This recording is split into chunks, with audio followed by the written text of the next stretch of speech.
Looks like 5 more people joining. Okay. Judd, have we got the agenda? Yeah, 1 second. It's coming up. I told you I was ready, but I wasn't. Well, got Elaine on, so Laura, you can say hi to the founder of your feast here. Okay. Hi, Pat. Hey, Glenn.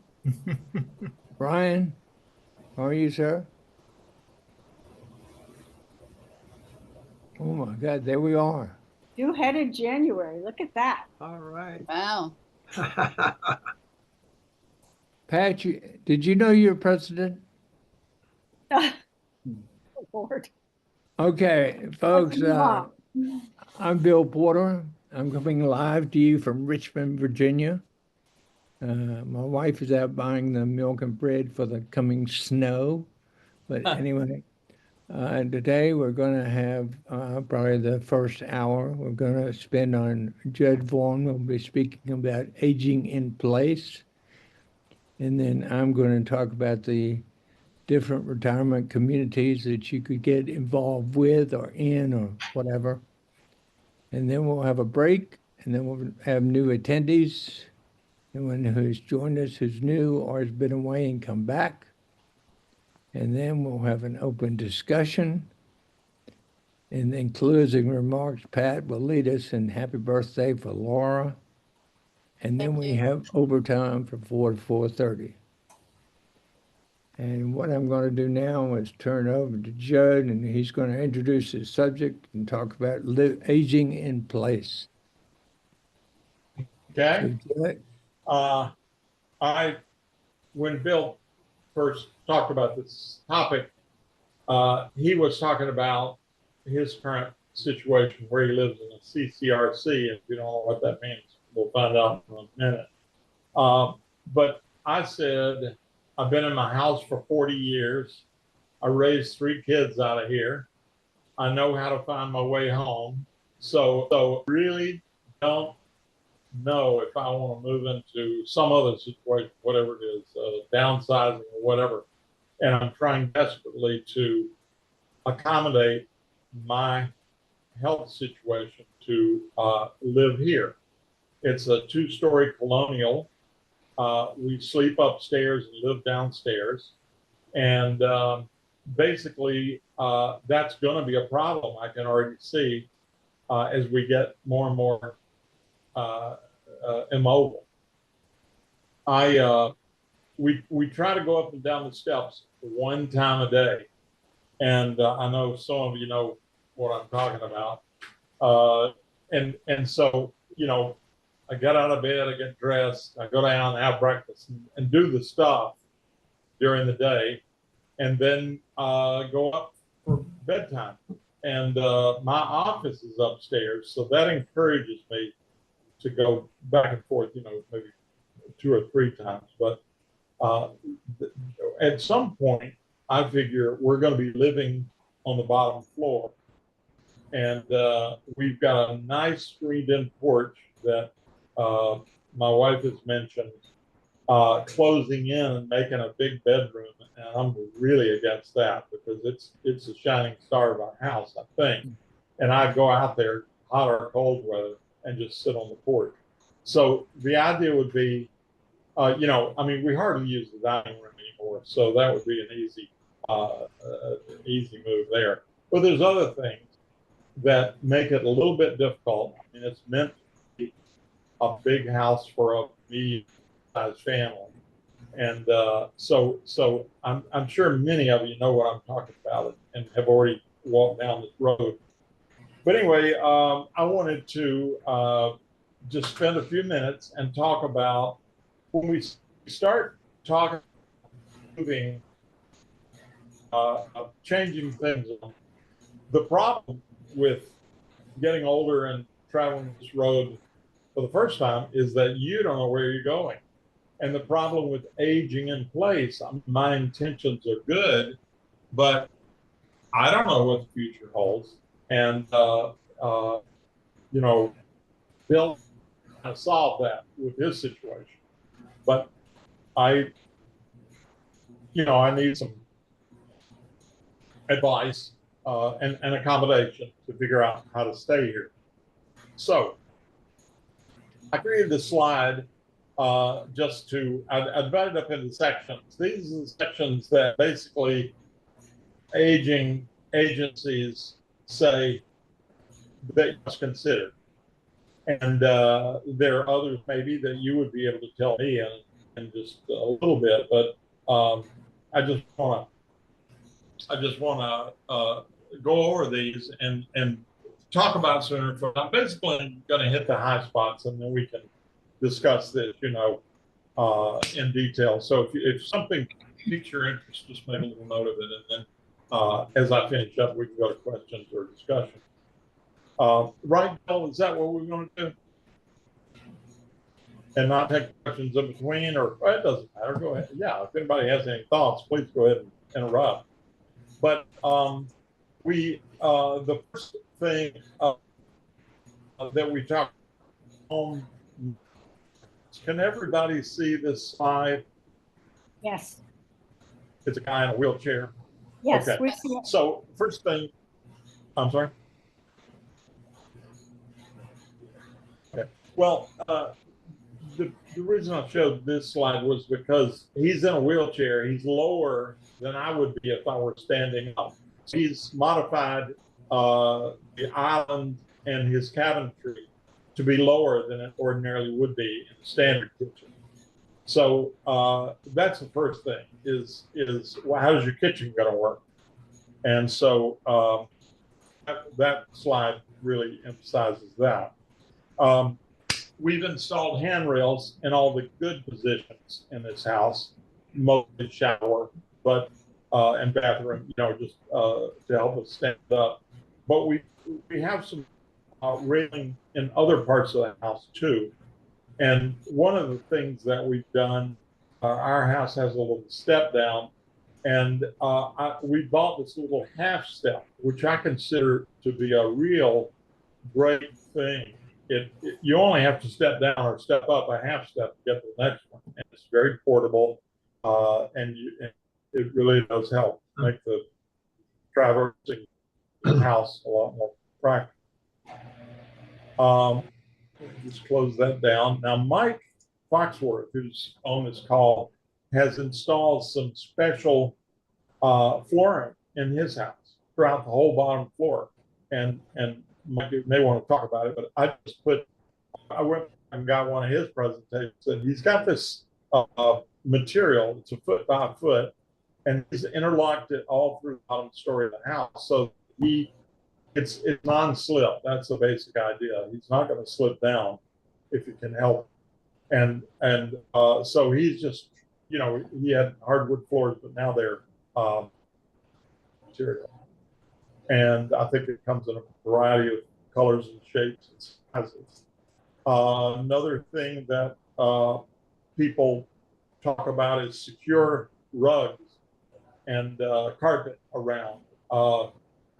That's the first thing they will look at if somebody came in to give you a diagnosis on how ready you are for independent living. And because, we all understand the dangers of slipping and falling.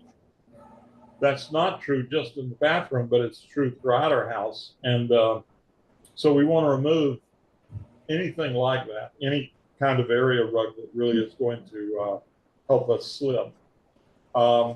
Now, I forgot to mention this. These handrails are special because they're mostly, these especially are, they're vacuum, they're suction. You can install them, you install them once, and they pretty much stay in place. And you can put them anywhere, of course. I mean, you can put them in your family room if you wanted to, so you can help get up out of the easy chair or whatever.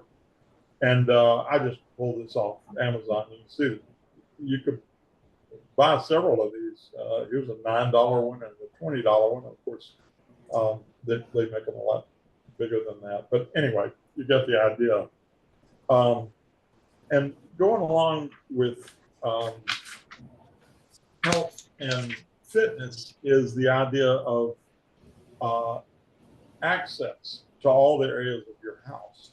Now, obviously, I mean, a one scenario would be you have an in-home health worker who lives upstairs, or maybe a family member lives upstairs. They're more mobile. You live downstairs, and so you never go upstairs. You just live on the top floor, and then they go up and downstairs. That, of course, is one good way to do it. This woman is, you can see how wide that doorway is. I've not found that you really need to put a lot of money or emphasis on widening doors that aren't ready, because a standard wheelchair is 29 inches and a standard door frame is 32. Yeah, it's a tight fit, but you still get through there. Anyway, a lot of people do that. When they equip their house, they open doors, for example, on a bathroom or anything, so they can get in and out. So one of the things we did on the bottom floor in preparation for this was we had a tub. This house was built in around 1985, and it had a standard hydrant that we've all seen. We took that out. We made a walk-in shower and put a chair. And so it's a walk-in shower with grab bars. And that's pretty essential because, of course, you're going to need a good bathroom downstairs if you decide to live that way. Another thing was to raise the toilet height. They are specially prepared toilets, but you can also, with retrofitting a higher seat so that it's not such a fall, you know, when you hit the bottom there. And I mentioned about the shower chair. That I like taking showers sitting down. I didn't know if I would. I didn't know if it would mark me as a disabled person. I have to get used to that. But no, taking the shower sitting down is just fine. Now let's move to health and wellness. We're talking about exercise. That's one of the things aging in place will give you. If you move into a situation like Bill is going to talk about, it's all kind of there's what I'm saying in the larger one. There's a pool, there's an exercise room, there's a place to. There's often activities and other things that encourage movement, and so if you're in your house, when you were working, maybe you were moving around. Now that you're retired and sedentary, suddenly now you may not have a way to get very easily. I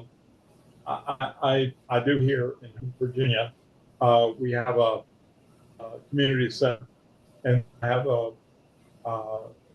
exercise close, and so that I don't have a pool. Oh, we have a community center, but I don't use it that much. One of the things you should consider, if you can afford it, is an in-home worker or someone to encourage you to exercise on a methodical basis. Pat is considering that right now, and she may want to say something about that. That would mean 2, 3, 4 times a week, somebody would come to your house and carry you through a regimen of either weightlifting or just general exercise. So that's something to think about. Also, now that we're here, let's talk about people coming into your home, not just a PT worker, but let's say somebody to make sure you had your meds, somebody to bathe or help out with hygiene issues. That raises other issues because in this country, we don't really have that problem solved yet. And I would encourage all of you to write your congressman because they need a little push making that happen. But there is federal legislation that will help fund that. It's not the best law in the world, and other countries way ahead of us, but that's something that where you could really push that through legislation and get help that way. The key is we want a buoyant and vital industry of people who are not able to come to our homes and help us through this transition and just ongoing. And that could be anything from helping with medications to make sure your little pill box is locked and loaded and ready for the week, or it could be things like cooking meals in advance. Those kinds of services, Plus, services like Neighbor Force and seniors are contract workers you can hire by the hour, and just they'll do everything. They'll change light bulbs in your house. They'll help with repair on certain things, or just help you check in, go get the mail, take the doctor, whatever. Not those groups, which I believe Pat has posted on the website in the chat, they're not healthcare workers, they're other workers. And so they're just part of the new detail that we would need if we want to stay in our homes, depending on nutrition. We don't know about how our in terms of nutritious meals and fixing them yourself, but really that's going to be a problem. And the go-to, the fail-safe would be that you go to the supermarket or you order groceries online, and you end up ordering ready-made meals that are full of chemicals and processed foods, and not the best choice. Whereas if you can, we buy all our groceries online, and the downside is sometimes we don't get what we wanted because we didn't put in substitutes. But basically, I drive up once or twice a week. They put the groceries in the car, and I come home and unload. And we have to do that for some time. And that way you can get fresh fruit, fresh vegetables, fresh meats from our local store. I'm a grocer. I've never known my grocer before, but I consider that to be a real positive thing, because they can look out, they can even order stuff for you and save things back and that kind of thing. His name is Nick. We depend on him.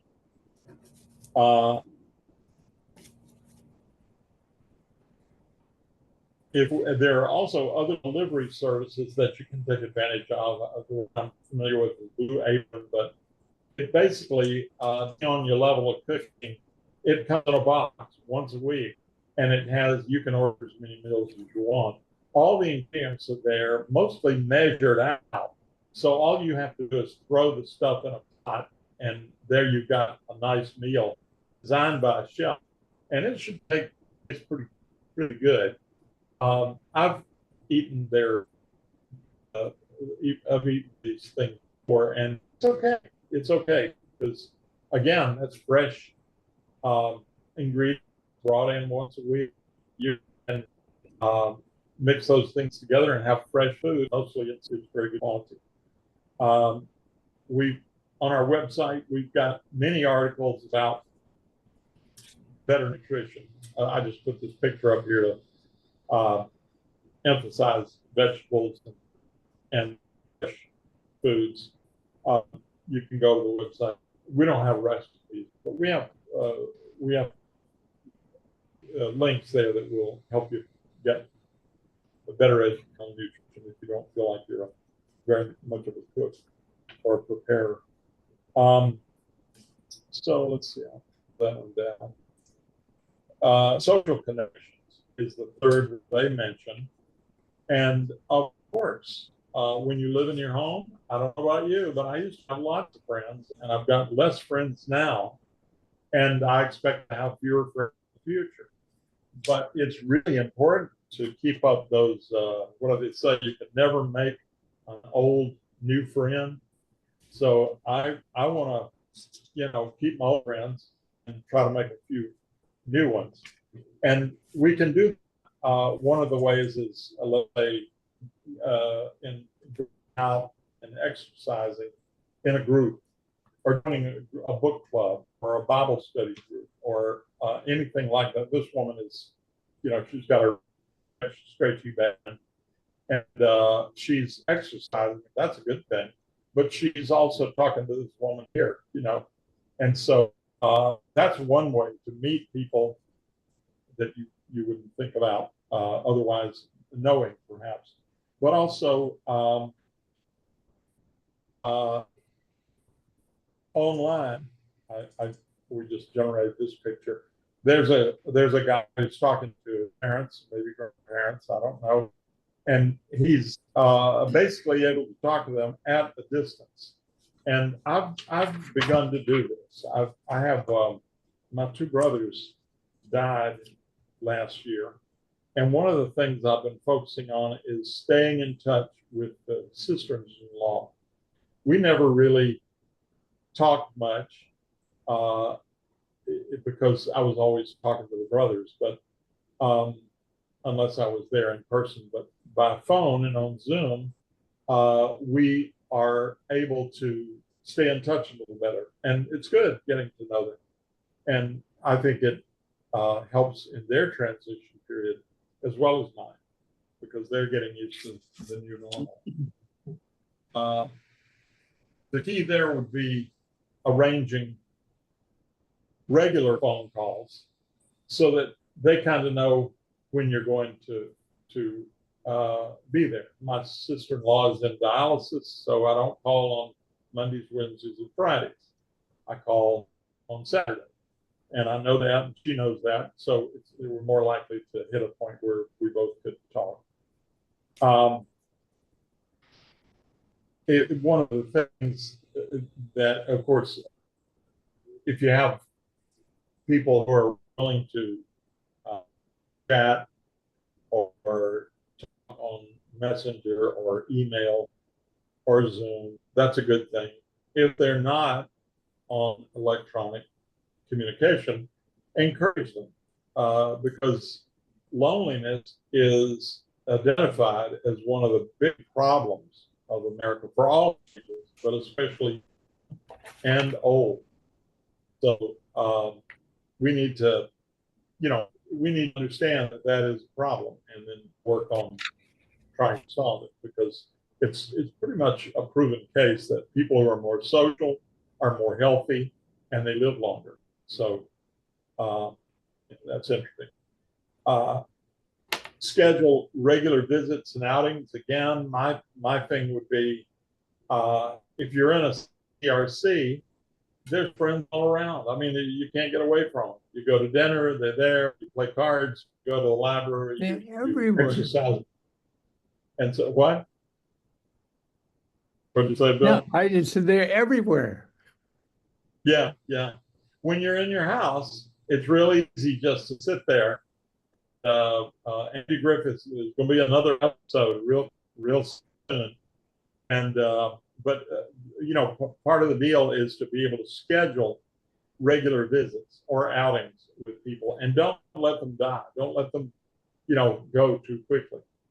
And so the other thing would be develop some hobbies and interests that you didn't have in your working life. I think that I've taken up cartooning, and it was something I did as a kid. I didn't do it much in my work life, but now that I'm retired, I'm to focus on that. And it brings me a lot of joy. And I don't care if you like my comics or not. I'm just drawing it for me and my entertainment. And so I think that's true of a lot of things.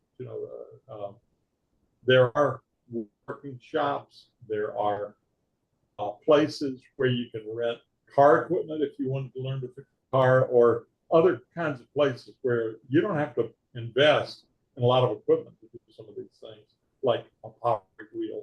You can go someplace and just rent rent it by the hour. There are paint sessions. I've never done this, but a lot of they paint and sip, and that means they will go to the studio and maybe they'll have wine there, and with a bunch of other people, and you don't be so you can just paint your heart out, and hopefully nobody's going to judge you. So that's one of the things that that they recommend. The key is staying social and staying active, being an activist. I think the world is depending on us. I've always been a political activist, but it's always been in connection with my work life, and it's a compromise. I had to limit my participation. Now I'm available, and there are just a lot of jobs that need to be done that we could volunteer for. Everything from working at the polls to also other activities associated with politics or through the church. So there's always stuff that needs done. And then those two, there are other community groups like with your HOA or working with the children reading program, or any number of things like that, coaching, softball.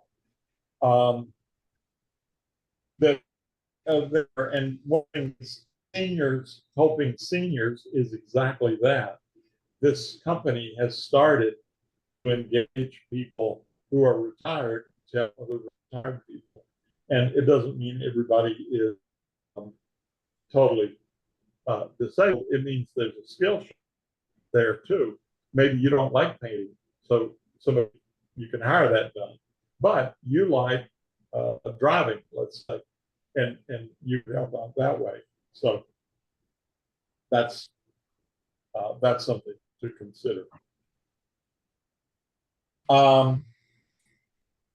Financial planning. I think we'll get back to that. Technology and safety. We talked about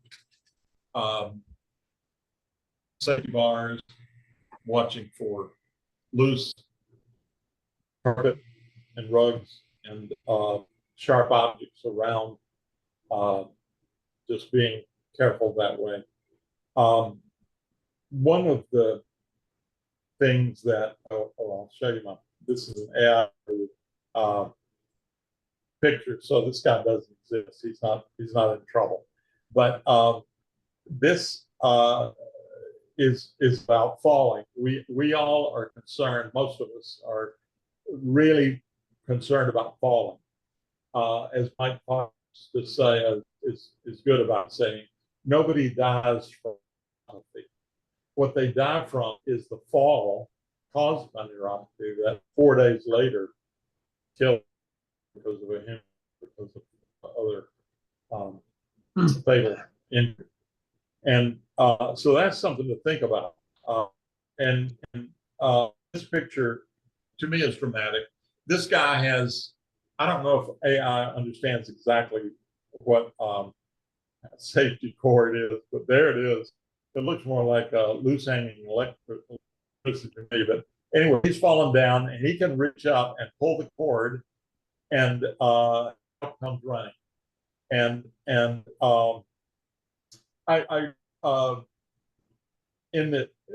me tell you one of the things that I used to work in location technology, and one of the things we were selling at that point was the idea that you could get up in the morning, and when you get out of bed, you put your feet down on a carpet, a piece of a rug.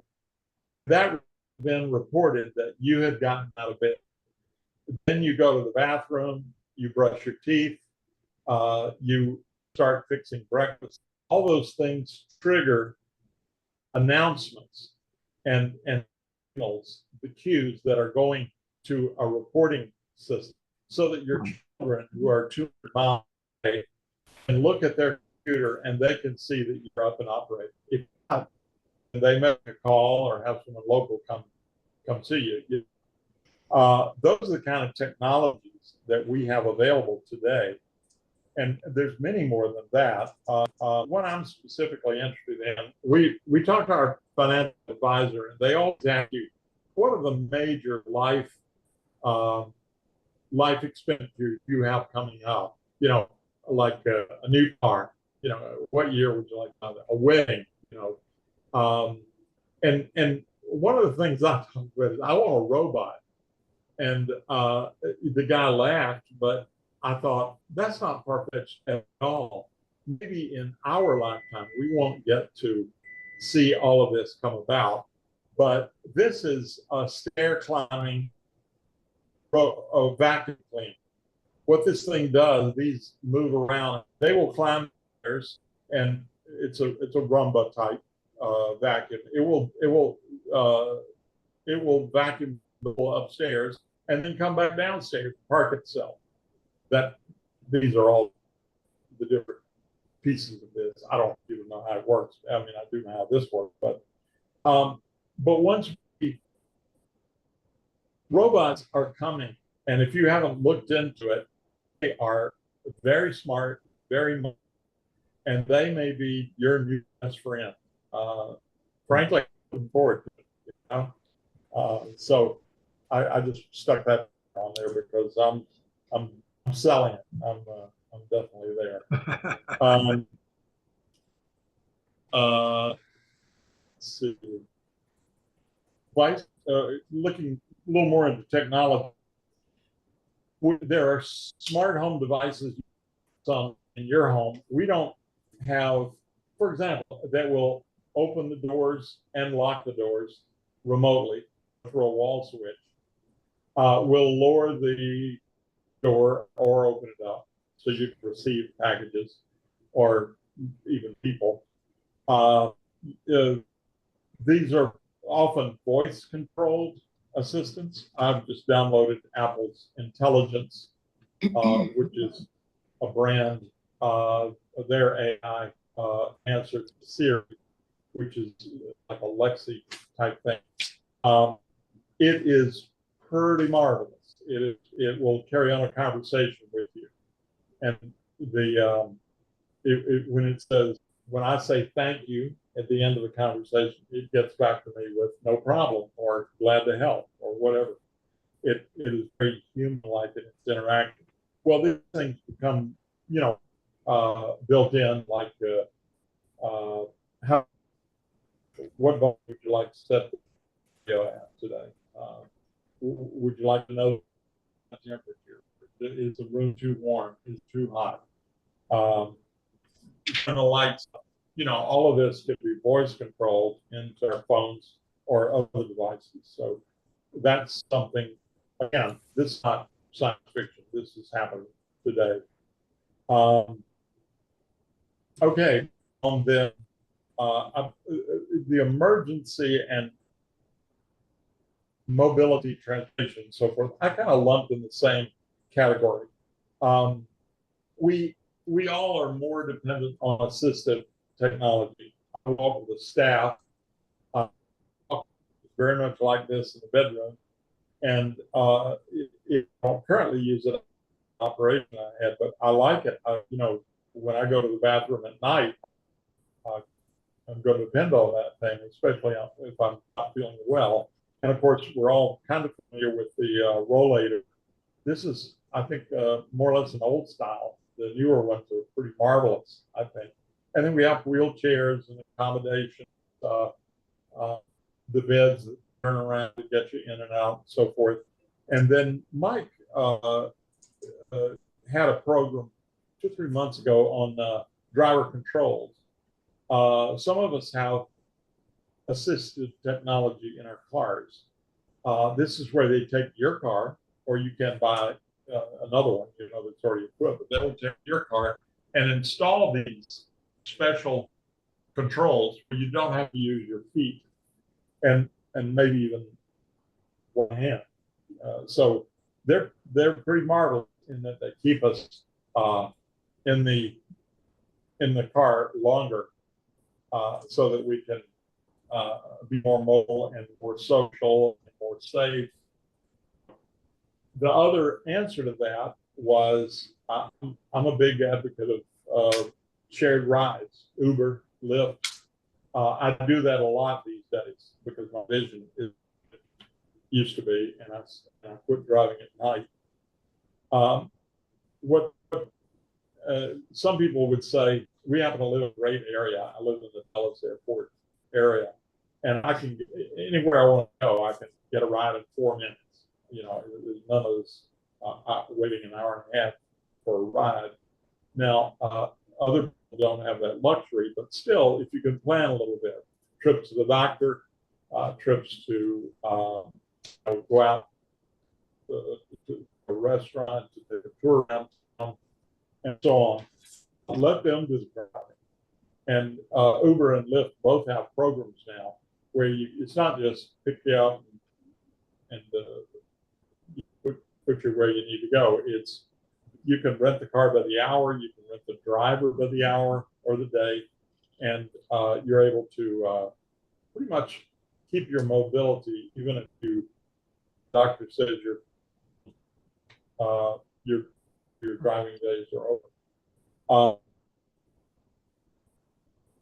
Also, the shared ride system generally has a way to get in materials to you, food, water, medication. My drugstore will deliver, but Uber Eats is always there. Even things like McDonald's or other just fast food, but they'll deliver nice hot cuisine too. Also, first aid and supplies and equipment. I don't have any personal experience with that, but it's and there's a lot of emphasis on rental these days, getting personalized gear for days, a week, several months. It's all available, so you can have what you need, even if you live out beyond what we consider the urban area. Stay involved and up to date would be the emergency part of this.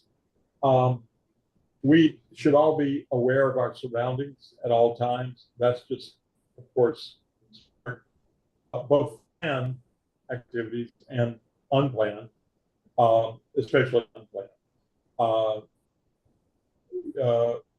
Search for the alerts, your phone. The government will know if there's an impending hurricane or tornado warning or a storm where you need to know things and know how to get to safety. And also, that raises the question of building in some safety protocols for you and your house. That would encourage things like being aware of being out of power, let's say for 2 or 3 days.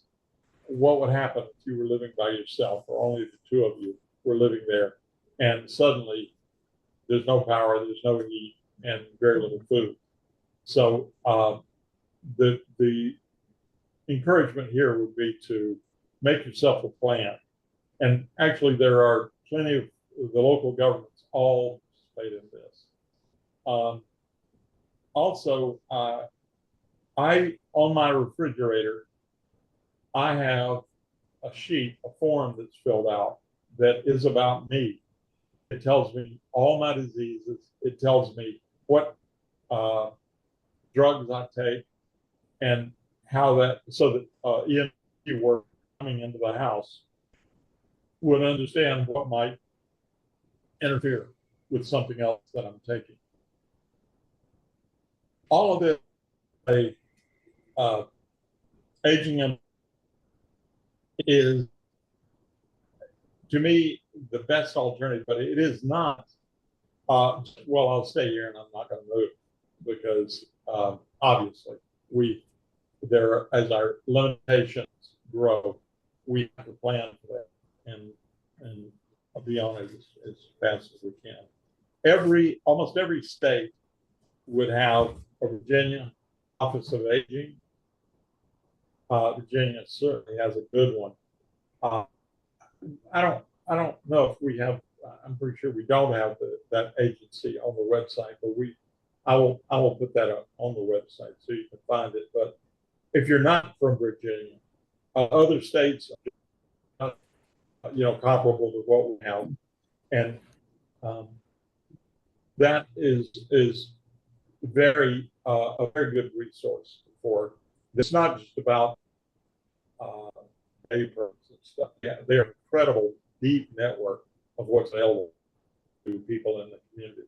So I would really recommend that.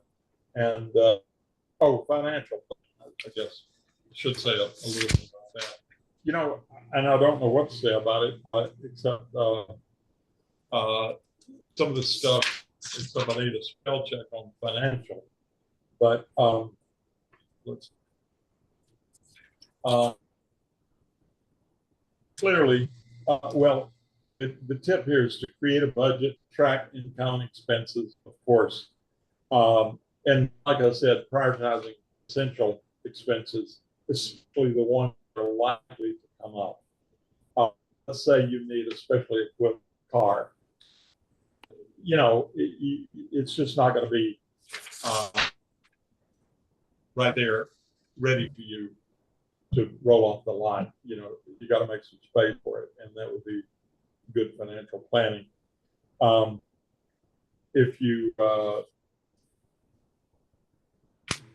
need to consider long-term care insurance, perhaps.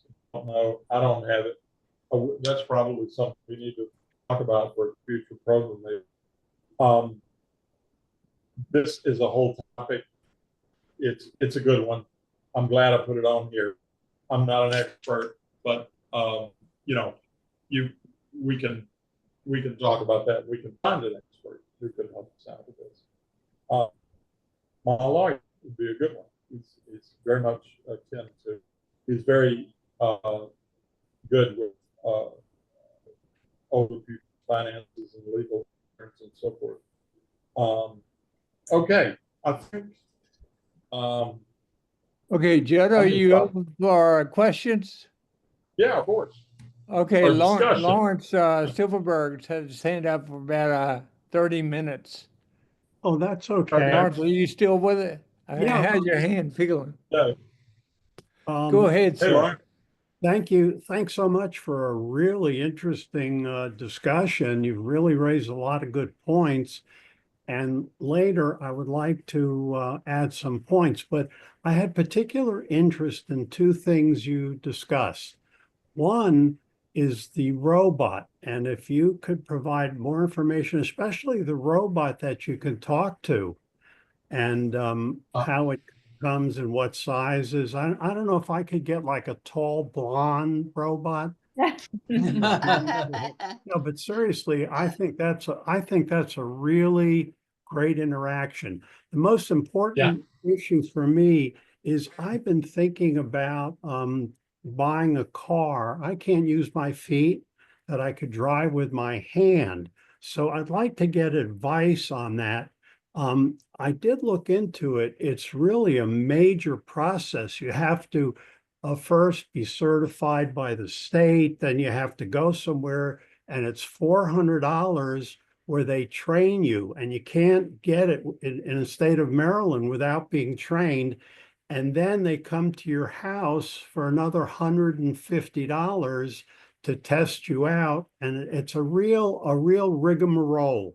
So I wonder if you could talk a little about that, or if others in the group could discuss their experience with their, with driving, with buying a car, et cetera, et cetera. And one last thing, I want to say, Glenn, I'm going to be 80, but Glenn told me to tell everybody that I'm 90, so I would look a lot younger, you know what I mean, Laura? Sure, go for it. Go for it. All right, Helene, you have your hand up, or you two? Yes. I know you can help Lawrence with this question too. Yes. So First go of ahead. all, nice look, Bill. I like it.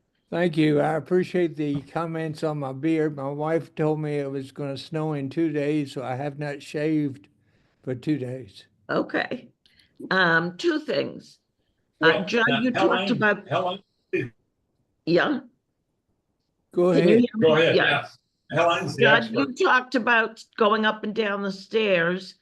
I don't know how costly it is, but have you looked into one of those chairlift things that you sit in and it rides you up and down the stairs? Yes, very seriously. My wife does not want to get one. She considers that a badge of disabled. So, I mean, I've still got some civil work to do, but you know, what I thought was, heck, you could put the suitcase on the chair and sit it up. You know, take the suitcase up and down the stairs. Yeah, And, whatever. you know, they're not humans. But yeah, I have looked in fact, we had it last year. We never came through with it. We never went down there. But I mean, 2 miles from here, there's a showroom of several different models. And we've talked about having a program on this, maybe even a tour of their facilities. I'm very keen on that. But could you say a little about Lawrence's Yes. ideas on moving and what Yeah, your ordeal Lawrence, was? I used to live in Maryland and I can't use my feet to drive. And I went to MedStar Hospital. They had a program where they do train you to drive for as many lessons as you need until you're comfortable. Nobody came to my home. They do start with a test, a cognitive test, to make sure that they want to train you and you're okay to drive. I found it very helpful. It was not free, but it was worth it. And then I got the hand controls installed on my existing car. I didn't get one of those fancy cars where they come built in. I got them installed and they're wonderful. I would not be able to drive. So what I have is the push, oh, I can't remember what it's called. It's not push pull, it's push something else or pull something else. But it's wonderful and you get it installed. I did in Maryland have to go to the DMV and drive for them. And they put a thing on my license that said I had to have the hand controls and a knob on my steering wheel so that when you're using the hand controls, you can turn the steering wheel as far around as you need. But it's wonderful. I would be absolutely lost without it. Could you put information in the chat of a little bit of what, you know, so it would serve as a resource for me since we're Sure, back in sure. Maryland? Yeah, absolutely. I don't live in Maryland anymore. On the subject of moving, I had a big house that I lived in for 40 something years, and it took my kids about 5 years to convince me to move closer to them. So I now live in a 1-level home. It took a bit of adjusting, but it's doable. So if anybody's thinking about moving out of the 40 something year old house that you've been in, it is doable. But yes, Lawrence, I will put the information in the chat. Thank you so much. Any Good. questions on hand controls? It's Thank pretty you, Helene. straightforward. Let's first go to Brenda. You have your hand up. Go ahead, Brenda. Yes. We just had what you don't want to ever have happen to you. My husband and I both have neuropathy. He's 87. He was using walkers inside the house, but a cane outside the house. He went to the gym regularly to keep his legs strong enough to get to the 2nd floor. And unfortunately, on October the 2nd, his cane slipped. He fell. He dislocated his shoulder. Oh, And trying to get his shoulder back in place on the 3rd attempt under anesthesia at Fairfax Emergency, they fractured his shoulder and they injured his cervical spine. So he lost the use of his left arm and hand. So he came out of the hospital in much worse shape than he went in. He was in the hospital doing nothing but lying in bed since he couldn't carry any weight and he couldn't get around without a walker. So for 6 weeks, he just laid there getting weaker and weaker and weaker.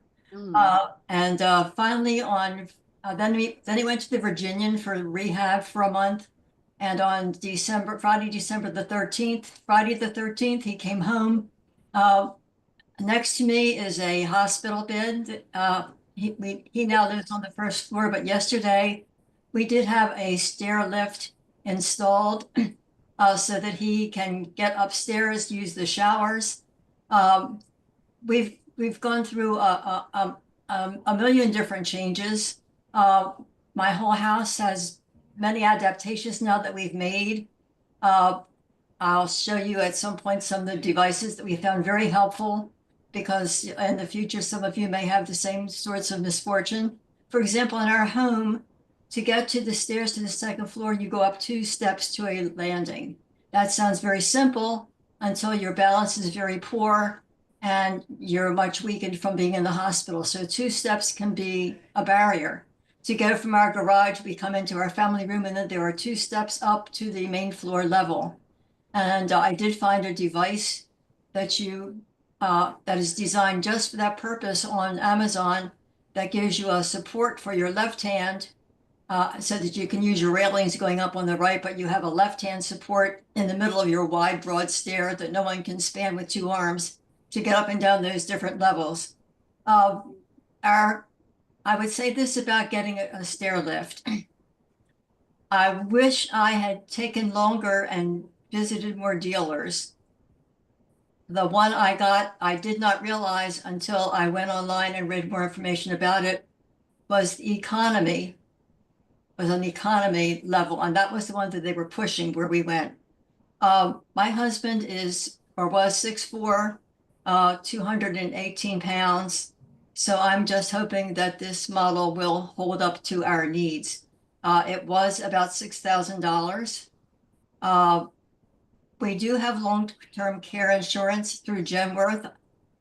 However, they sent someone out several weeks ago. We've not heard back from them if they're going to cover any of our expenses. I do have a company that sends someone out from 10 to 12 in the morning to help him get up, get dressed, get fed, do his exercises, get into a machine that uses pressure, because he also has severe lymphedema in both legs. So we're living this battle. We have found some really helpful devices. If you happen to have a house where you have 2 steps up or 2 steps down, which looks like nothing now, there is a wonderful metal railing that's sort of U-shaped that fastens into your wall, and it allows you to have something to hold on to the whole 2 steps that you're going up and down. That has been a real godsend. And so it goes. But that's the battle that we are facing right now. And I also have a question for Judson. At some point in the past, we saw a video, and I think it's 2 men who are showing you how to do various things. And they took a regular rollator and they put metal strips down the sides so that the front wheels did not wobble, but only worked straight ahead. And I find that with the rollator, I have trouble with those 2 front wheels wobbling, because I broke my upper arm when I was in 4th grade, and that after you break the growth plate, it never grows. So my left arm is significantly shorter than my right, and trying to reach out, I have 2 different length arms, so the rollator wobbles. So if you can think of the names of the guys that have those videos on YouTube, and one of the things that they showed was how to modify the walker. Any idea? It sounds like Bob and Brad. Yes. Would you say it again? It sounds like Bob and Brad. Bob and Brad. I will look for that. The 2 most I famous physical therapists. Okay, thank you. Now, I don't know the episode you're talking about, but they're great. And also, I'd like to mention Mobility City. Isn't that the name of it, Pat? Yes, Yes. I put all this in the chat. If you're Oh, good. interested, every time I thought of a reference that you might want to either save the chat, it will be posted on our website. Take a snap a photo of it, or just a screenshot. There's a lot here. It is Bob and Brad on YouTube. You should be able to find them. I'll look now. Thank you. I started keeping my notes when I come to the PN because I would remember, oh, somebody talked about that. And of course, now months later is when I need that information. So now I've started writing everything down. The other thing I wanted to say was that I am going to call Mobility City. Because my husband was 6'4", has very long legs. We've had one heck of a time trying to find a wheelchair that is high enough off the ground so that his knees don't poke up in the air and so that he has enough back support. So wheelchairs come in sizes, and most wheelchair dealers in this area only carry a few styles. And so far we have returned 2 different ones that have been delivered that they swore would work, and they were never high enough off the ground. So we need something that's at least 20 inches from the floor to the seat, if not 21. So just some of the things to keep in mind. Take your time in making a decision, look around, compare. Try not to make your judgments too quickly, or you may end up with something that you wish you hadn't. But certainly is a lot of help there. And I haven't been here the last few months because my days have been full, as you can imagine, of all the things I've been trying to do and visit my husband, and I don't drive. And so having to get around to the various hospitals. He was in Fairfax, then they sent him to Mount Vernon, which is 50 minutes from our home, because they have rehab facilities there, but they never rehabbed him because he couldn't bear weight on his arms. So it's been a real nightmare. But I'm glad to be back and to see familiar faces because you are my social group now. And I'm 85, my husband's 87. All the wonderful neighbors that were new with us 40 years ago, they're all dispersed. Right. We have no one living next door to us for the last 8 years. And we have 2 young families on our pipe stem who are at work all day.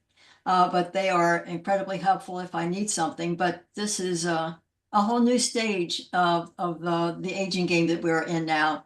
And I'm glad to see all of you. Thank you. Brenda, we're glad you're back. And Pat, I'm going to hold on for your question because it's break time and we're going to take a break for 5 minutes and we'll come back and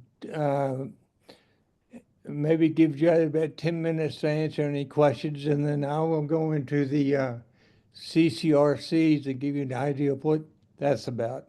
I just want to say to Brenda before we close that the Mobility City will come to your home, or you can go to them. They do consider weight and height because he emphasized that when we actually went on a tour. And I think he would be an excellent reference. He was very responsive. All right, we'll be back at 3:06. See ya. Please come back.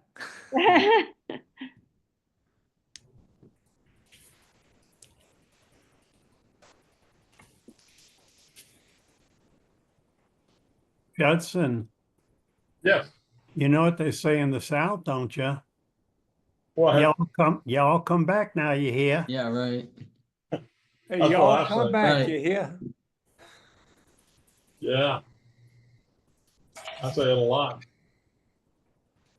And actually, I'm from Alabama. What they really used to say when I was a kid was they would visit for a while and then they'd say, "Y'all come and go with us."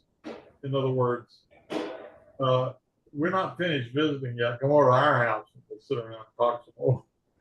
And I grew up in the South, also in Florida. Yeah. Yeah. I think, of course, A lot of expressions like that. yeah. Some of these people think Virginia is the South, but you know, 50-50. yeah. Yeah. Well, you know, Florida is divided in half because the northern state is very different from the southern part of the state. And at one time, the southern part of the state was thinking of seceding from Florida and being a separate state, calling itself South Florida.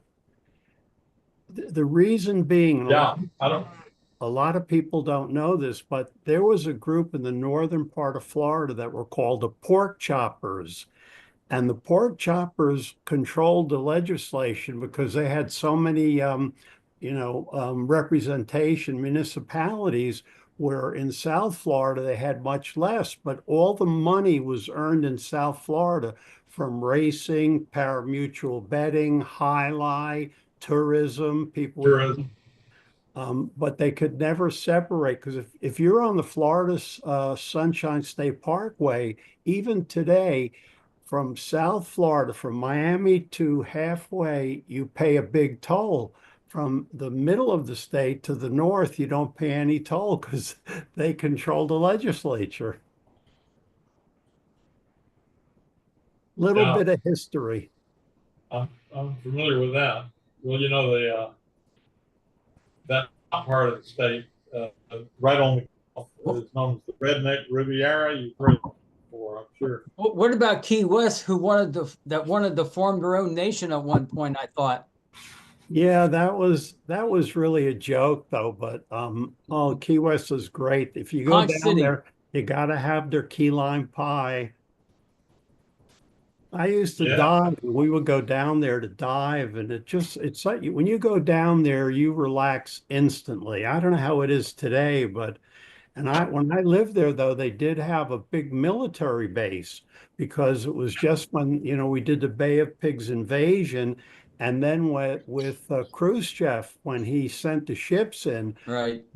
I played football, so we went down there to play Key West, and you saw all the military and all the rockets they had. I forget the name of the rocket they had at that time, but all the way down on the old Key West Highway, they had those. You could see the missile launchers, and it was scary. Mm-hmm. I don't know about the military base, but we did tour Truman's, Southern White House down there. I'm sorry, Chuck, say that again. Yeah, we toured Harry Truman's White House office down there. His White House, you know, Well, at In that Key West? time, Southern White House, I guess. Kennedy was president, wasn't he? Yeah, he was for the Bay of Pigs. Yes. Yeah. And the funny thing about that, there was a doctor in New York they called him Dr. Feelgood because he would give out all kinds of drugs. And Kennedy was seeing him. And it turns out, if you look at history, Kennedy was on stimulants, and because he had that Addison's disease. And so they wonder about how he was making decisions. And he didn't do very well with the Bay of Pigs, but when it came to the standoff with Khrushchev, he grew up and he dealt with Khrushchev and made Khrushchev back down. Yeah. Well, yeah, the Harry Truman Southern office, we saw the whole layout as it was back then. Wow. Yeah, I mean, they have it well preserved, and they had to rebuild, I guess, some of it because it had fallen into disrepair. Oh, there you are. It was quite fascinating. Yeah. A lot of history. The Conch Republic, as they used to call themselves. What's it called? They used to call themselves the Conch What's it called? Republic. In fact, when you land at the airport, it says that on the airport, on the building. Wow. How about Jimmy Carter living to 100? Yeah. And being still very active, for all those years. I mean, he probably did more for the world after he finished his presidency than he did during his presidency. Yeah, he sure was active in Habitat for Humanity. Oh my gosh, he did so many things. Do you know there was a worm called a guinea worm, and for some reason it caught his eye, so he started an international organization, and in Africa they cured a vast majority of guinea worm disease and prevented it. Yeah, I did not know that. Yeah. Oh, there's so many things. I mean, and he was blamed for the failure in Iran. But the truth of the matter is, it wasn't his fault. It was that Vaughn was the the military guy who organized it, and they rushed it and didn't realize that our helicopters couldn't function in the desert because they sucked in sand, and that's what happened. So 2 of the helicopters crashed. He was blamed for it because I guess when you're the president, you get blamed for Yeah, everything. you get blamed. It really wasn't his All right. fault. Guys, I have one interjection very quickly. Do you know what the plural of y'all is? Yuns, All y'all. All y'all. all y'all. All y'all come, huh? Of course, Are in- there any other questions for Judd? I just Yeah. reiterate a comment I heard earlier. These chairlifts are very, very good. And my late parents had a pair of them, but they're extremely expensive. $6,000 20 years ago for them. Or no, 30 years ago. Okay, here's the 411 on that. You actually can, there's a big market on used stair lifts. And glad, because people give them up. A good buddy gave his up. He sent it back to the dealer. And unfortunately, he didn't tell me about it because I've been interested in that. But they're all custom, they have to be fitted to the situation. But that's a great way to save some money, Brenda. Maybe consider a used that they've taken back and they can install it to basically factory spec. And they'll go around corners these days, It's not like it's just angled anymore. Peter Corrode, your hand Yeah, up. I'm looking Go at ahead. assisted living, and you better understand that you better have about $100,000 a year to pay for it if you're going into assisted living. And eventually, everybody's gonna have, if you live long enough, you'll have to have assisted living. So save that money. We will talk about that. Brenda, go ahead. I have a plug. Part of my husband's adventure was this. After 3 days in the hospital, they told him they were going to send him to rehab. Now, I was at home. They did not consult me. He said to them, I don't want to go to rehab. I want to go home. Next thing I knew, I got a phone call saying that my husband was going to be arriving home and they would be sending me a wheelchair and something else. And I didn't know what they were talking about. And I said, why do you mean he's going to be home? He's in the hospital. A medical van pulled up and there was my husband in a medical wheelchair van, because if the patient says, I want to go home, they take you home. Now, this was in the evening. Wow. My husband couldn't even stand up on his own. I didn't know what to do. I had them place him in an armchair.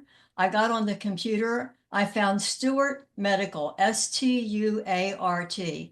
Stuart Medical is in Springfield. They are 24/7. I talked to them and told them what my problem was. Stuart and his son came out.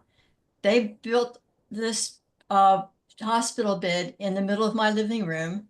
That evening, I called 911. They came over, picked my husband up, took him to the bathroom, then picked him up bodily. I said, don't bother changing his clothes because you're going to come back for him in the morning. Put him into the bed. The next morning, I called 911 again, had them taken back to the hospital. But my plug is Stuart Medical. Now, at the time that we were looking for chairlifts, they were out of town. They were on vacation. And I don't think they're a very large concern. But if you run into needing emergency medical supplies, I read so many testimonials to people from all over DC and Maryland that they were the only company they could find, and they drove hours for some people to bring them to their home what they needed and set it up in their home that very evening. So a good fact to file away, because you never know what life's going to bring us. Thank you. I can comment on that. Go ahead, Mike. Yeah, the transition process is complex. There should have been at the hospital what is the phrase I'm looking? A coordinator, somebody who's assigned to work with the family and make sure things are arranged before triggers are pulled. And so I don't know what hospital you're talking about, but that hospital or the insurance company is very deficient if they didn't arrange for a coordinator to coordinate this transition. That is poor practice. That was Fairfax Hospital, which I could not believe it. that they did not contact me at home to say, your husband wants to come home, can you handle him? He could not even stand up on his own at this point, and they brought him home anyway. Usually the hospitals have social workers Yes. who basically check out the home situation before allowing the patient to return there. So I'm really surprised there was no social worker involved. I was stunned. I didn't know what I was going to do. There was no way I could get him up to the second floor. He couldn't even stand up out of the chair. I couldn't even get him, help him to go to the bathroom. He was just helpless. I'm still stunned that that ever happened. But thank goodness that Stuart came right out with his son and built us a bed in the middle of the living room. So I had a place for him to lie down. Bill, I'm sorry to interrupt the discussion, but I'm concerned that we're not going to get enough time for the second half of the program. And a lot of people came to hear your advice on choosing a community care community. So if we could possibly move on, and then anyone who still would like to comment on Judd's presentation, you can join us in overtime, which starts at 4 o'clock. Okay, I'm going to cut my presentation short, but we'll make it. Okay. Okay. All right. First, I'll tell you, I was very happy. My wife and I lived in a over 55 community, and I was very happy there. And I thought that'd be we called it our retirement home because we had a first floor bedroom. We had 2 bedrooms upstairs. We had a garage, all that good stuff. And we also had stuff that Judd talked about, like grab bars, and we lived downstairs, so we didn't worry about upstairs. But anyway, we started getting flyers about once a week on from Erickson Communities. In fact, up in Northern Virginia, there's one called Ashby Pond. I don't know if you know about that or not. But Erickson Communities, they have developed over 20 CCRCs around the country. CCRC is Continuing Care Retirement Communities. Anyway, the flyer said we're opening a new one in Richmond, Virginia, called Avery Point. And so my wife said, let's take a look at it and so on. So make a long story short, the more we went over there, the more we liked it. And again, it was new. It was just starting out. It was a 10-year plan. So I figured there were this was the 4th CCRC in Richmond, Virginia. And the other 3, the entrance fee our founding fee started around $300,000 up to $500,000, depending upon what size apartment you wanted. So anyway, we looked at, to find out more information from Avery Point, they had 3 lists. And list 1, you could pay $1,000 and you would get more information and private information. They would send to you not just flyers, but they send you a nice envelope. We're having this type of party and so on. And so every time we went there, it got better. You know, I liked the location, so and so. And then they had list 2, where you could pay $5,000 and be invited for dinners and parties and more dinner parties and theme parties and theme dinners. And so, you know, I thought, my God, this place is wild and crazy. Anyway, then they had a list 3, and the list 3 you had to pay was a reservation fee if you wanted to reserve a unit.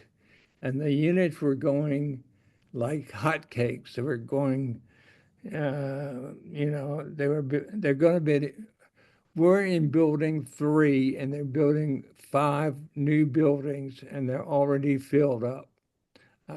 Anyway, so we got on list 3, which was the reservation, where you pick where you want to be, what location, what style room, how many square feet, and so on. And to get on the reservation fee, you had to put 10% down on the initial deposit. This is a viewpoint now, everyone's different.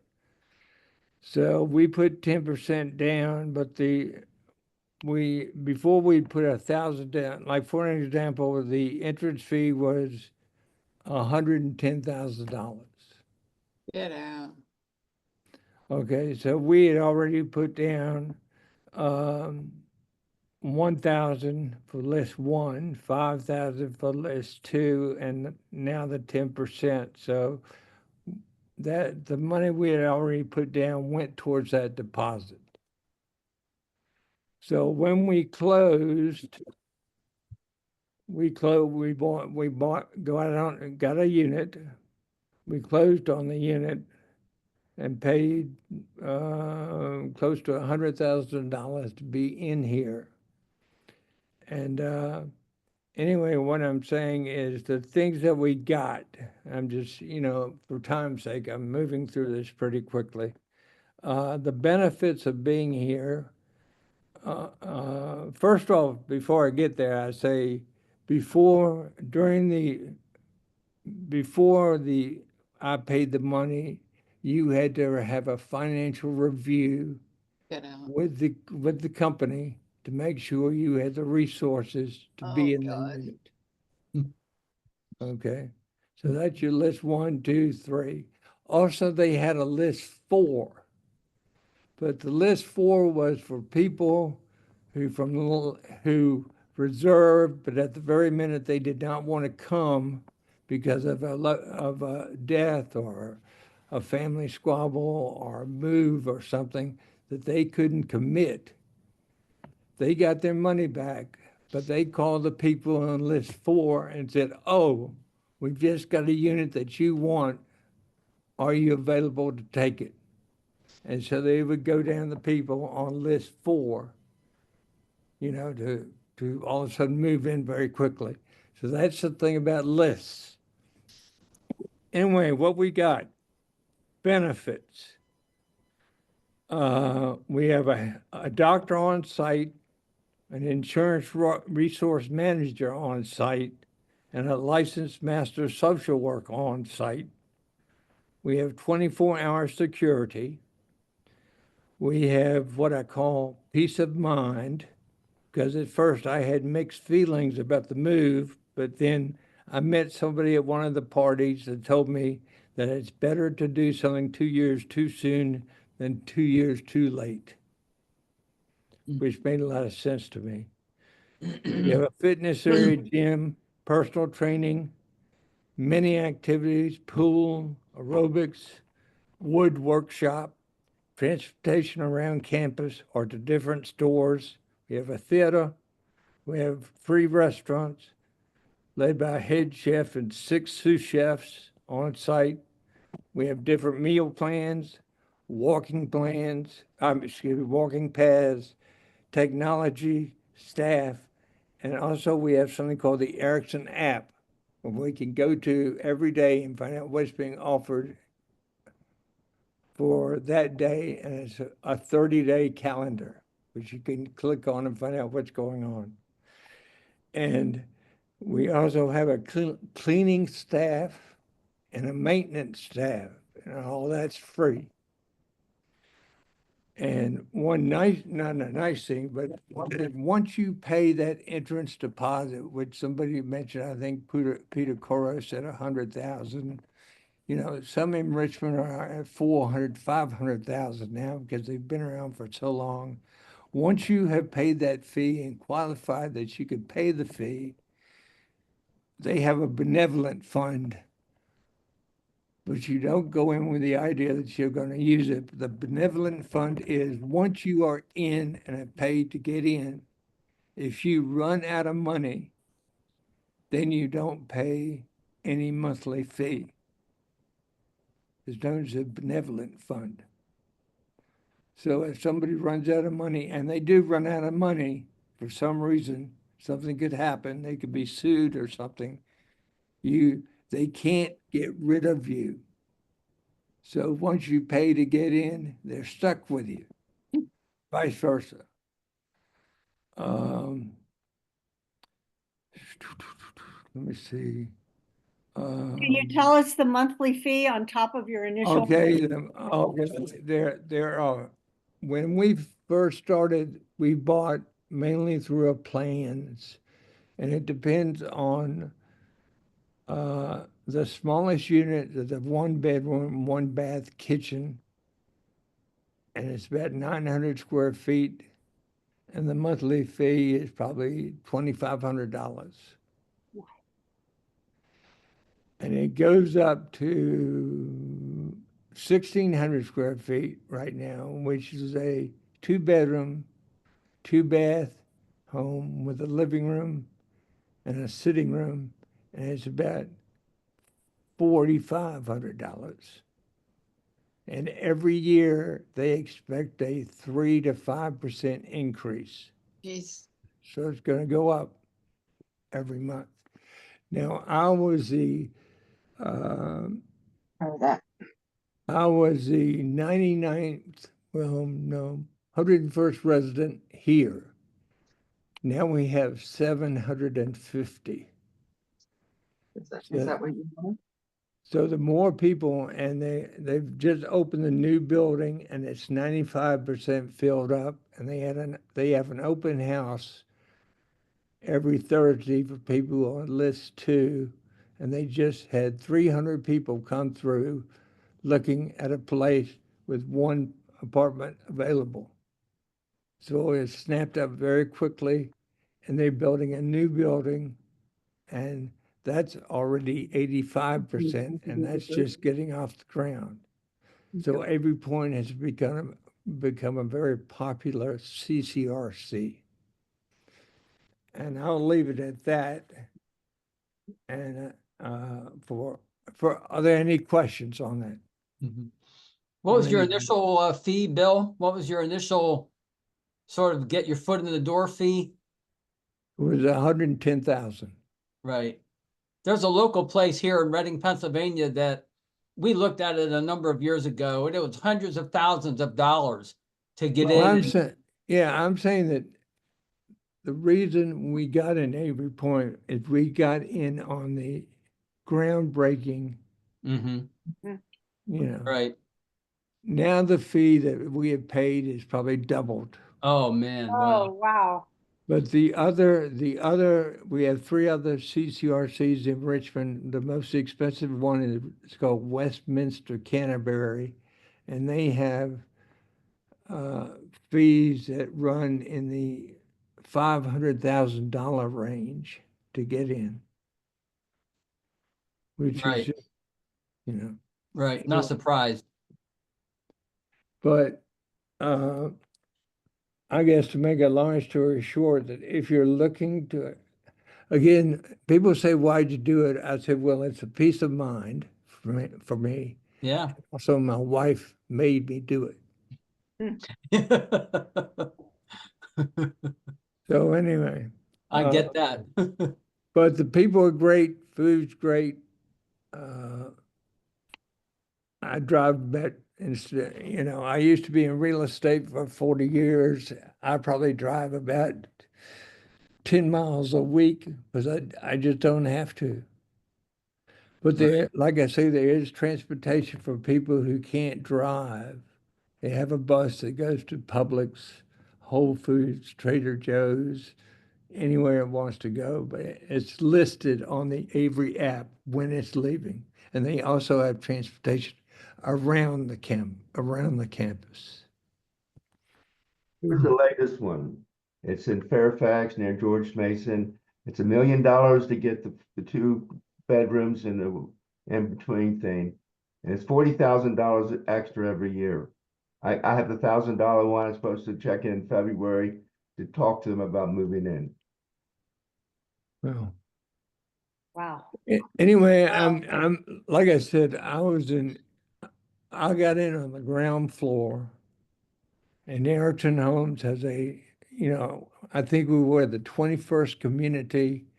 They're all up and down the East Coast. They're building one in Florida. They're building one in Colorado. And somewhere in Baltimore, they're trying out the newest tower. They're going to have a 14-story tower. What I'm in is apartments. They are Yeah. 4 stories, and I'm on the 4th floor, which they call the rowdy floor. So anyway, Rebecca has her hand up. yes, Rebecca. Yeah, I didn't hear you if you said it, but of the entrance fee, you paid $100,000 to get into this. Is that, do they keep that forever? If you die, do you leave any of it to your heirs? Well, they do have a policy that you can pay more to get in, and they have an 80% refundable of the 80, like instead of 100,000, let's say you pay 140,000. And if you die, 80% of what you pay goes to your heirs. But my children are doing better than I am, so I'm not worried about them. So I had a long talk with my children a long time ago. My children are now 50 and 46, but I gave them the choice. I said, your mother and I give you money every year, or we can spend that money, and if we did, we could move in with you when we're older. What would you choose? And they did just what you're doing. They laughed at us and said, spend the money. Love it. Funny. Anyway. Steve What- Klitzman. Oh, I'm sorry. What, Steve, again, I cut it kind of short, but I just wanted that's what else can I tell you? And I'm talking about just what I'm in. There are many types of Bill, what is the gross acreage of the place where you are? 97 acres. 97 acres, okay. Can So you I, can go out and walk around outside and, Yeah, they have walking paths, and they're in the bulldozers are going over here. We're away from the bulldozers, but you can walk through the woods and get lost if you want to. Oh, okay. And they plan, of course, in the end, they're going to have nice wooded paths and bridges across the little lakes, and everything.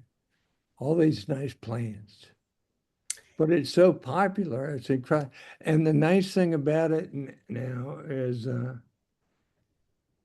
it's the only CCRC in town where you can actually pick what you want now, because the older ones are all filled up, and you get on a waiting list to be for a 2-bedroom, and the 2-bedroom may not come up for 2 years. So you kind of but you've got to look around and choose what you want. You've got to find out if there are, it doesn't have to be a CCRC. There are many retirement homes around Richmond, and I'm sure around your area, but you just check them out and you ask questions, and you ask what the money is. You ask if there's how the food, you ask neighbors how the food is.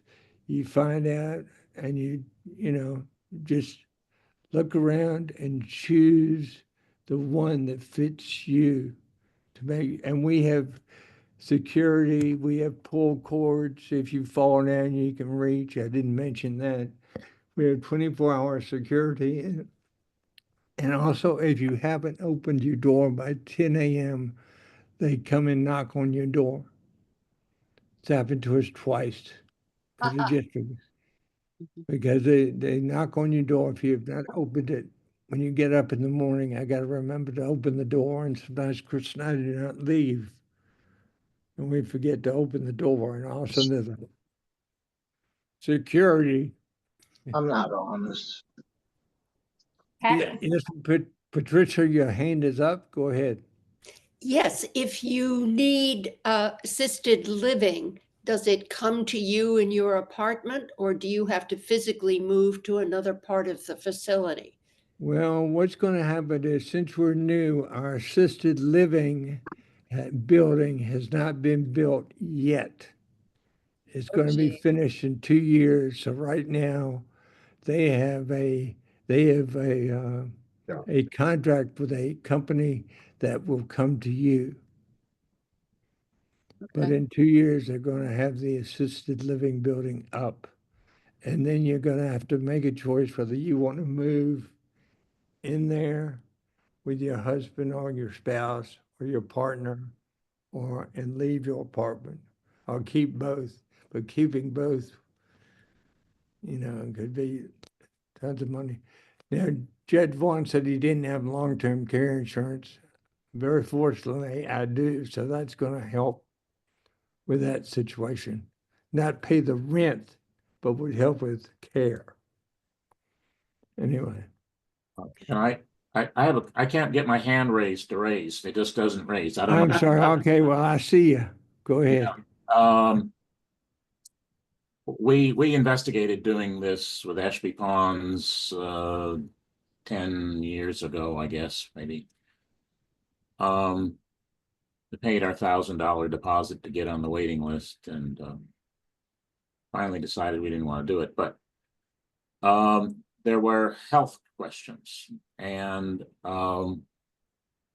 so we wouldn't qualify. I don't think we would qualify now. I'm not sure. I had peripheral neuropathy and told them at the time, and that didn't disqualify me then. But my wife's having memory problems, and I don't think we would qualify now. It's basically, moving into a CCRC is basically is an insurance policy. And so you're going to be asked, well, that was my understanding then. You'd be asked to make sure that you are not too high a risk for needing a memory care when you move in. Mike, all I can say to you is, when I got in 16 months ago, I was asked 0 health questions. Really? I have seen people walk in with walkers, when they're on the list 1 working up, and some I've seen come in, and they are, as far as I know, nobody has been asked a health question yet. That may explain why the cost has gone up, because the costs you're talking about seem higher than what I can remember at the time. That, like I said, that was quite a few years ago. Okay, wait a minute. Betty Ann, you had your hand up? Yes, are there any meals included? Ma'am? Are there any meals included? Oh yeah, there's a meal plan. Yes, my wife and I get 400 credits each a month. And that they have dinners included, and meals are dinners and lunches, and it's like a restaurant, and you use your credits, and you can basically get 40 meals a month each, depending on the credits you use, and they have everything from hamburgers to steaks. And some people watch their points very carefully, and they get down. At the end of the month, you can tell, because they walk out with 6 cookies and 5 pizzas, and now every point is kind of limited. You can't do that anymore, but it's being done. But yes, they have meal plans. Bill, we've got some friends that are in one of those kind of places. I can't remember the name of it, but they select a type of meal plan? Like, do you want 3 meals a day, 30 days a month, or do you want only dinners like 4 times a week, or so a lot of places I can tell you this. I can tell you this, that many different retirement homes and CCRCs have different meal plans. AV Point right now today has at 400 credits each. Now that could change next month. There are different AV Points that there are different Erickson home communities that have different types of meal plans. Like the one in Colorado has venison, elk on their menu. We don't have that here in, we have grits and shrimp and grits. And shrimp and grits are rotten. Anyway. Bill, I'd So- like Steve Klitzman perhaps to comment on his experience in Maryland, since we've been talking about Virginia. Go ahead, Steve. Hello. He may not be ready. He's not muted, but I don't hear anything. Steve, you here? Calling Steve. Hey, I don't know what that feedback is. Background? I don't know. Can you hear me? Yeah, but you're in an echo chamber. Yeah, I don't know why. Should I sign back in or something? I think you had to try back in, Judge. What do you think? Back in. I don't know why. Maybe you could type your comment in the chat and we could just read it from there. Yeah. I don't know what to do. Can you put it in the chat? Sign back in, Steve, and see what happens. What did you say about the chat? Put your question in the chat or any comment. Yeah, it's too much to put into the chat. I mean, I want to talk with you. You have sound turned on 2 devices. Are you on 2? Are you on your phone and your laptop? Can I do it by phone? I don't know. No. What? Turn one off. No. Let me get out of here, and I'll see if I can log back in. Okay. Are there any other questions I can answer about? Again, I'm only talking about Avery Point, and it's one of 4 CCRCs in Richmond, but yet we do not have the medical building as of yet. They are 2 years behind. Let me make a comment also. My mother was in a CCRC up in New Jersey, and she really liked it. But for most of the time she was there until about a year before she died. One of my sisters and her husband would come over every week and check on her and just see how things were going and visit with her. They moved away and they could stop doing that.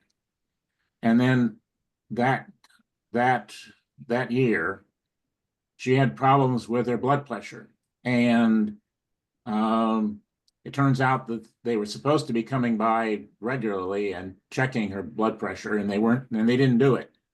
And something went wrong physically, and her blood pressure got out of control. And then she got sick, and then she developed various, you can get sick from bugs and things like that, various flu type things, and other illnesses, and they treated her with antibiotics, and it just went downhill. And in my head, I attributed that, at least that decline in her condition, at least somewhat, to the fact that in a large institution, things can go wrong. And so we really, and I saw something similar. We had a friend who her mother was in a nursing home, and we saw, based on our visits with her and her visits by her daughter, we saw that the level of attention and care really was affected by the support of family members. So I think it's really important. Don't move if your family is in Northern Virginia. Don't move someplace so far away that your family members can no longer be involved in your life. The family members can be alert to things that you might not be alert to. And in other words, yes, it's continuing care, but there's still a role to be played by your family. Okay, I want to piggyback on that. I will say that probably 70% of the people who are in here are down here or come across the country to be with their children or grandchildren. Because they want to be nearer to where they live. So you're right. Anyway. Pass her hand up. Any other questions? Well, just for the wood chase that you're talking about in Fairfax County, it's just about a mile from George Mason University. And it's independent living, it's not assisted living. So most of the people are pretty healthy and they're lively. The assisted living places, you're going to find a lot of people that are worse off you are, and it's kind of like depressing. I like Wood this one here because there are people that are healthy and lively and energetic, and it's a good environment, but it costs a lot of money. Yeah, well, like I say, just look around and find what you like and see if they're, I've seen the best and the worst Richmond has to offer, being through the real estate business and walking in and just sniffing around. You can smell goodness or bad, and I'll leave it at that. Anyway, Pat. Could I ask Peter to go into the wait list? I'm confused about if you pay your $1,000 and you're on the wait list and something comes available and you're not ready to move in. Have you gotten into all of those kinds of details? They're going to build like 4 more buildings there. So there's 1,000 people, I think, eventually will be living there. They have about 300 or 400 now. Okay. But I can get in February when I go there. I can get a place. It's just up to what I want to do. Yeah, if I will tell you at Avery Point, if your turn comes up and you decide you don't want to come at that time, you can stay. You will not drop to the bottom of the list. You are called again when another one comes up. I see. But that's how it works today here at Avery Point. Well, I feel reluctant because Heidi Jarvis spoke to this group, 2-3 years ago, and she said her most clear message was get on a waiting list. Be prepared. Don't find out you have a stroke and you have nothing in place. And did I do that? No. And 3 years have passed and I'm thinking, what do I do next? Really, I'm not ready to move out. I don't need to. My husband doesn't need to. But should we be on somebody's waiting list? Brenda has her hand up. Yes, I have a friend who was on the waiting list for Ashby Ponds for 10 years, where she finally decided to go, and she got a first floor 2-bedroom apartment with a lovely backyard and everything that she wanted. And she turned down a number of places till she found one that she really liked. We are on the waiting list. We have given our $1,000 to Erickson, but my husband would not be accepted at Woodley Chase. At Woodley Chase, they only want people who can walk in independently. And otherwise, we could go if something comes available to Green Spring, because Green Spring has all the support, the medical facilities, a rehab section, and so on. But we don't want to go to Green Spring. And right now, Green Spring only has 1-bedroom apartments available anyway. So one of my friends had the fortune or misfortune. She and her husband signed up for Woodley Chase. They signed all their papers, and after they were already accepted, he fell. And he has been in and out of Green Spring 3 or 4 times recovering. And they told her if he had fallen before they were accepted, they never would have been accepted there. But meanwhile, they ferry him back and forth to Green Spring as he needs rehab. So there's a lot to be said perhaps for going in while you're still healthy and not waiting until something happens. See, thank So you for that's that. why the guy said to me, it's better to do something 2 years too soon than 2 years too late, or 3 years, or 5 days, or 2 weeks. But my wife made me do it. All right, It was I see wise. that Steve Klitzman, you're back on. Okay, can you hear me? Yes, Yes. sir. Okay, I got a better connection. Yeah, I'll try to be brief. My story is my wife and I had a house in Bethesda for 23 years, a raised rambler, 2 levels and all of that. And we wanted to, anticipate. So we sold the house, rented a condo for almost 4 years from a condo owner in Chevy Chase, who then told us he wanted to move back into the condo. He'd never lived there before. It was an investment property, so we had to find another place. So we moved into Willard Towers last February. It's a tall apartment building in Chevy Chase, used to be called the Irene. And we're trying to make some accommodations. We had safety bars put in the apartment that weren't there, raised toilet seats. Um, I have the neuropathy. I'm using a rollator. It's all on one level. It's good. I'll tell you though, we couldn't get by without 911 service. Both my wife and I have fallen, she more than I, and we have excellent emergency medical service in Montgomery County. And usually within no more than 10 or 15 minutes, if we call them, they help us get up off the floor. Neither my wife nor I have enough upper body strength to pull each other up. So that's been a lifesaver, but it's obviously not a long-term solution. We looked into assisted living. I made inquiries about CCRCs. The price here is much more than Richmond. The best place, someone told me, on Old Georgetown Road, check with them. I think, as I recall, it was like 800,000 for this and 500,000 for that and 100,000 and 40,000 and all kinds of plans. And we just weren't ready to do that. I'm not sure we'd have the resources to do it. We went to one place, an assisted living place on Connecticut Avenue, someone had told me about, and it was so depressing. I mean, we right now have an apartment that's over 2,000 square feet. We got more space when we moved. And this was not even maybe 1,100 or 1,000 square feet, one big room almost. And it was a Saturday afternoon. It was a beautiful day. And nobody was outside at all. About 30 people were sitting in a room watching Jeopardy on television about 2 o'clock on a Saturday afternoon.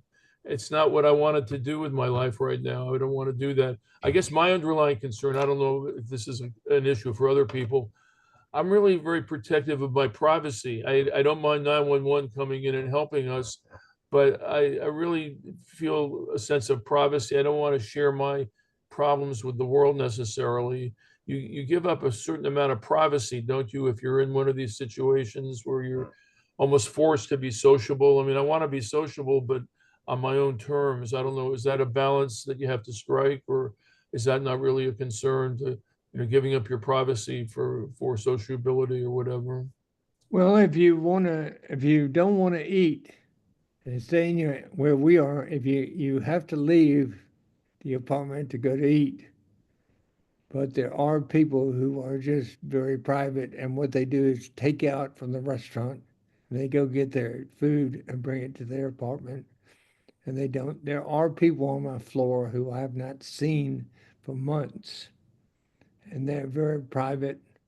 And they go down in the elevator, and they're going to go get their food, and they come back and eat in their apartment. Yeah, I'm not sure I'd want to do that.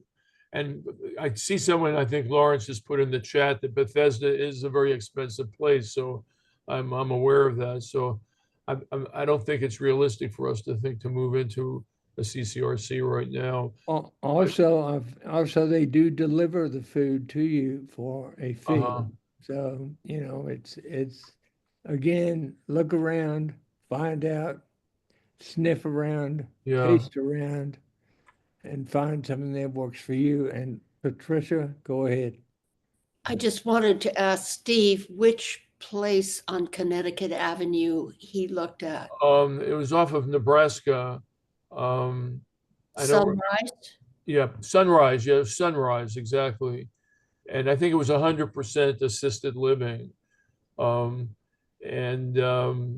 so that was just one place. I mean, we looked at many places, about 20 different places before we moved to Willard Towers. And we were looking for rental apartments. We just didn't want to have a mortgage and heavy payments and what have you. And every place we looked at was more expensive for less space. We had 1,400 square feet in the first condo, and the rent was about $3,000 a month. And then we'd look at these other places in downtown Bethesda, Chevy Chase, that were 1,200 square feet, 1,100 square feet, and they were charging $5,000 a month. Ridiculous, these new buildings down there. So this was an older building, the Willard Towers, and we have a lot of space. But as I said, but for the 911 assistance, we would really be hurting a lot more. And we don't do it every day or every week, but a few times a month maybe. So it's a concern, and they've been great. So Okay, I'm so Steve. glad to see so many of you active, and Pat's done such a great job, and Judson also with the Virginia group. I used to lead that group for 10 years. I knew Bill Porter was just sort of coming in at the time. He's been great. And I'm still running from my bedroom, basically, the group that meets on Thursday at 7 o'clock, third Thursday of each month. And Glenn Robotsky, who's on this call, has been a great resource. He's often on our calls as well. I've seen Rebecca on our calls sometimes, but Pat's been great. I just saw your post-session evaluation or something. I mean, you're amazing. You're really on top of all this. I haven't gotten that advanced on the technology. Pat, I want to say I'd like to be able to, when you get the recording done or whatever, can I share it with our group to send out a link to them so they can have this session? Certainly okay with me. Okay. That's the whole point of the person who spoke with us on traveling with chronic disabilities or chronic diseases, Craig Kennedy. I will be referencing him again in the wrap up. I think has talked to your group or will be talking Well, to not yet. We made available the link to your presentation from him, and told people that if they'd like to have him come and speak to us, I'm sure he books up in advance. I didn't really hear back from very many people about it. Okay. So I'm not sure what's going to happen with that, but well, interestingly, I mean, part of this is sharing of resources among the local groups, and he is going to be doing a webinar for the foundation in January. So I'll be talking about that in a few minutes. Oh, he is. Oh, really? On that topic? Yes, on traveling. Okay, well, Okay, Pat, because of time, why don't we go into, Lawrence? I've got 3:56. Why don't you go into wrap up, and then anyone who has a question, we have overtime from when Pat finishes. So hold your question. I'll be on the overtime. Anyone else who has a question, Judd, I'm sure will be there. And well, anyway, Pat, take it away and close it. Take us home. For those who are new, when we're referencing overtime, that we officially end the meeting at 4 o'clock, but we extend it for another half hour for those who would like to talk maybe on a more social level or privately, because this overtime is not recorded. So if you want to speak with someone who you haven't had a chance to speak with today, you might want to join us for that extra half hour. My wrap up basically is to tell what is happening in the PN world. And Steve, this is a great segue. I was already planning to say that his next meeting for the Maryland group is on the 16th, the third Thursday at 7 o'clock, and it will be open discussion. And the next one that I wanted to reference was Pittsburgh group is not currently meeting. So if you have any interest in had an interest in joining that, please let us know, because it's sort of been waning in interest, and if there was more indication, maybe it would ramp up the group again. The Western Neuropathy Association, of course, Glenn can speak to that himself. Basically, they have 6 upcoming meetings, and a really, really good resource for everyone to know about is the Neuropathy Hope newsletter. And for example, I just read an article from the September one on proprioception exercises. I'm having serious balance issues. So there's always something in their newsletter to read about. I put all of these references in chat if you are looking for the website addresses, etc. Cynthia, I'm not going to speak for you either, other than to say that the Connecticut Neuropathy Support Group is underway and she's working happily. I'm happy to hear with the regional director of community wellness and the chair of the Trinity Health Neurology Department to get their group going. That makes me really happy and excited that a new group might be blossoming. Finally, I mentioned quickly that FPN is having an upcoming webinar on the 21st at 2:00 Eastern Time, travel tips for continuing interest in adapted travel. That's with the person who spoke with us, Craig Kennedy. And also wanted to mention that they had a December webinar, New Horizons in CIDP Therapy, chronic inflammatory demyelinating polyneuropathy. And the link to that recording and slide is on their site at thefoundationforpn.org. Again, save your chat, take a picture, write to us if you don't have a reference that you want from today, or wait for the recording to be released on our YouTube channel. Okay, Pat, said you wrap up. That's it. Thank I you. just want to Please say, take I the want to exit thank survey. everyone for their, their responses and their questions. And I'm sorry we missed talking to any new attendees. I'll try and get to you next time. And maybe you can stay in overtime and talk. And again, Laura, happy birthday to you. Thank you. Oh my gosh, I forgot the happy birthday. No, that's And okay. That's okay. Pat forgot to sing, but we'll right. do it next time. So Oh, yeah, you're in my heart. Thank you for all the it's information. it's Great. 4 o'clock. I got 4 o'clock now. I'm going to just end it.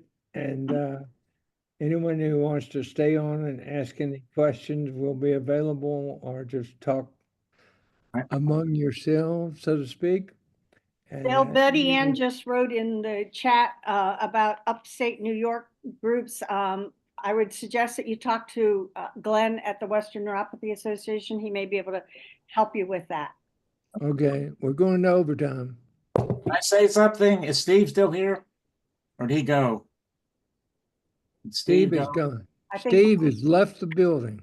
I put in a note in the chat, and I'd like to share a screen and show you. Well, we're in overtime. Can we do that? I want to share this. It's important. Oh. I guess so.